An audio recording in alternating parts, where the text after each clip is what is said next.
Hey folks, Matt from Weight Health Synergy. Just reading the 4-Hour Body again, still continuing to take some information out of it and do some tweaks on my diet and to improve my my weight loss. And actually for 2011 I want to put on a little bit of muscle, not a lot.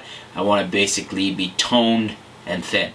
Don't want to put on added weight, but I would like to swap some of my additional body fat for a little bit more muscle again.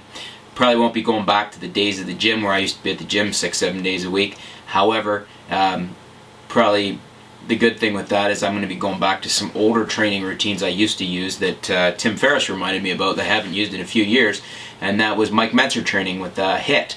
I have to see if I can dig up my original Mike Mentzer book. It might have actually been loaned out to a buddy of mine who's a personal trainer, and maybe I can dig that up or pick up another copy. Anyways, when I was going through and tailoring my diet and whatnot, one of the things that I'm going to implement, in the 4-Hour Body, for those of you that have read that or those that are going to read it, when you do the diet, you get a cheat day, Saturday or Sunday. A lot of diets will incorporate a cheat day. Basically that means that you can set aside what you've been doing and eat whatever you want on that one specific day of the week. So 1 day out of 7 you can do that. Now for me, once I start eating well and start changing my diet so that I'm feeling good, I'm eating good, things are working really well, I don't mind having a cheat, but it's more for me a cheat meal. A whole day of eating, binging, doesn't really appeal to me. After one nice binge meal as a treat on a Saturday or Sunday, I don't really want to spend the whole day doing that because I start to feel crappy. So basically, one of the things with the 4-Hour Body, if you're going to try the diet, you should, and you don't have a lot of experience tailoring your own diets and this type of thing, then you probably should follow the rules at first, and then you can maybe make some modifications. But one of the things I'm going to do is incorporate a once a week cheat meal, but turn that into twice a week. So let's, for example, on a Wednesday and then on a Saturday, I might have a cheat dinner. So I've followed my my course of eating. I've followed my plan, my meal plan throughout the day, and then my last meal of the day would be when I would binge. So that instead of having a once a week entire day of binging, I would have twice a week but only one meal, and that would be the last meal of the day of binging. So I'm going to incorporate that into my routine for a couple weeks and see how that works. Probably going to bring that on board in a week or two. I want to continue with what I'm doing at the moment before I change things a little bit more, and I'll let you know how that works out. But I think basically you're going to get the same gains. You may even get better gains from it really than having an entire day of binging, having 2 binges a week but just one meal, and make sure it's at the end of the day, so your dinner, your last meal is your binge.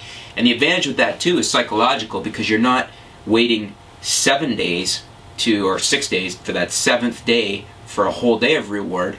You know that it's easier for some people psychologically to stay on your diet, because you know if you're going to go twice a week, you're basically only going 3 days before you get to have a nice binge meal. So you know, if you're having that real carb craving and you just dying for some ice cream, or you want an old Henry bar, well, all of a sudden you know it's not 6 days away, it's 2 or 3 days away, and that can be a little bit easier to deal with psychologically.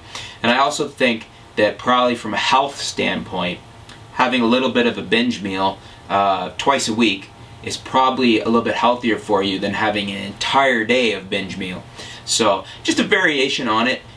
Tim's program obviously works great the way it is, but this is just something I've read lots of different books on the subject of dieting, and as I mentioned in the previous video, the anabolic diet by Dr. DePasquale is a lot of similar stuff to Tim's diet. A little bit of changes here and there, not entirely the same by any means, but a lot of the same good source material, the same good background behind it, and information.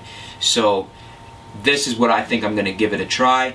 And for those of you that have been on this type of diet or are trying Tim's diet and you want to do a variation, try it out. Instead of a full binge day, do 2 binge meals spread out throughout the week. So basically halfway through the week, have a binge meal, your last meal, end of the day, and then at the end of the week, make sure you're spacing them equally. So you know, be day 3 and day 7 or something like that, or day 4 and day 7. Try, you know, with a 7-day week, it's kind of hard to cut it right in half.